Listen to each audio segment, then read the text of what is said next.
Hello, my beautiful queens and kings. Healing doesn't always feel like relief. Sometimes it can feel like guilt. That's because if you've lived in survival mode, your nervous system has learned to be safe by putting other people in front of your own feelings.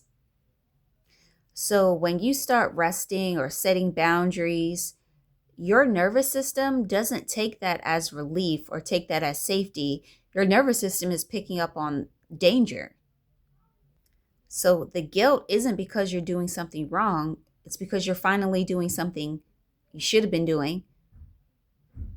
Okay, I shouldn't say it like that because everything happens the way it's supposed to happen, but you're not doing something wrong anymore. It's because you're doing something new and your nervous system has to recalibrate to that. And healing also brings awareness. You start realizing like, wow, like I tolerated a lot of bullshit. And you can start feeling guilty for that and start self-blaming yourself. And when you stop overgiving, people who benefited from your lack of boundaries can start feeling uncomfortable, and that can lead to guilt as well. But healing isn't selfish.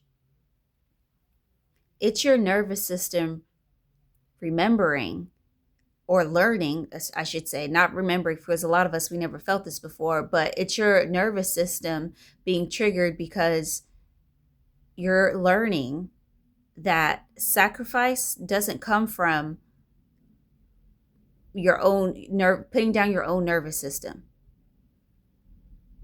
That didn't come out the way I wanted it to come out. One moment. Let me get my thoughts together. Okay, so it's your nervous system that's learning it's okay to be safe without having sacrifice. See, when you haven't lived that way your entire life for decades upon decades, that's new and that takes time. And so you have to understand that relief, it's going to come later, but it's going to come because you're putting in the work, but it just takes time.